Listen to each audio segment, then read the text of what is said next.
आज Doubtnut app download करें। Doubtnut पर अपने सभी गणित, रसायन विज्ञान, भौतिक विज्ञान और जीव विज्ञान के डाउट्स का करो सफाया। बस प्रश्न की फोटो खींचो, एक ही प्रश्न को क्रॉप करो और तुरंत वीडियो सोल्यूशन पाओ। अभी डाउनलोड करें। हेलो फ्रेंड, प्रश्न है एरियोलर ऊतक की कोशिका कौन सी नहीं है? डेंड्रॉइड, एक्सॉन, श्वान कोशिकाएं या निसल्स बॉडी।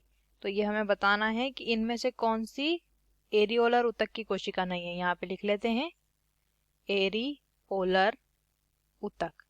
एरियोलर ऊतक जो है दोस्तों, ये संयोजी ऊतक का ही एक प्रकार है, यानी कि एक टाइप का कनेक्टिव टिश्यू संयोजी ऊतक ही होता है। संयोजी ऊतक का काम क्या होता है? संयोजन करना, यानी जोड़ना। अंगों के आसपास ये पाया जाता है ताकि उन अंगों की स्थिति सही बनी रहे, ठीक है, वो एक दूसरे से जुड़े रहे। इसलिए संयोजी ऊतक जो है शरीर में पाए जाते हैं। एरियोलर ऊतक जो होता है संयोजी ऊतक एक प्रकार का, इसके अंदर बहुत सारी कोशिकाएं होती है।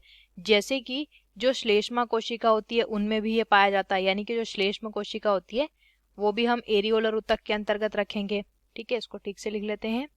इसके अलावा हम कह सकते हैं कि जो तंत्रिका कोशिका होती है वो भी इसके अंतर्गत आती है। तंत्रिका कोशिका होती है वो भी, क्योंकि एक दूसरे को जो है जोड़ने का, एक से दूसरे अंग को जोड़ने का काम ये भी करती है, ठीक है। और जो तंत्रिका होती है उनके आसपास भी ये कोशिका पाई जाती है। तंत्रिका के आसपास भी एरियोलर ऊतक की कोशिकाएं पाई जाती हैं। तो इसके अंतर्गत हम कह सकते हैं कि डेंड्रोइड भी आते हैं। डेंड्रोइड लिखेंगे, डेंड्रोइड भी आते हैं इसके अंतर्गत, ठीक है, डेंड्रोइड। और क्या क्या आते हैं? एक्सॉन भी आते हैं, क्योंकि ये तंत्रिका कोशिका का भाग है, ठीक है। और निसल्स बॉडी भी आती है, निसल्स बॉडी भी इसमें आती है। और श्लेष्मा कोशिका भी इसके अंतर्गत आती है, ठीक है। और जो रक्तवाहिका होती है, रक्तवाहिका, उनकी कोशिका भी इसके अंतर्गत आती हैं, ठीक है, उसके द्वारा भी ये बनता है ऊतक।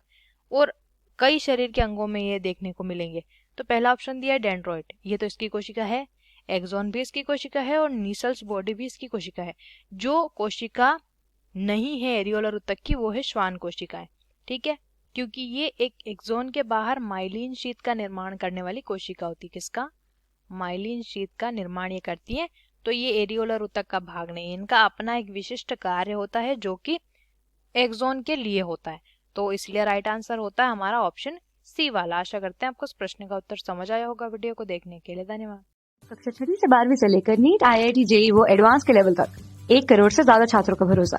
आज ही डाउनलोड करें डाउटनेट ऐप या व्हाट्सएप करें अपने सारे डाउट्स 8400 400 400 पर।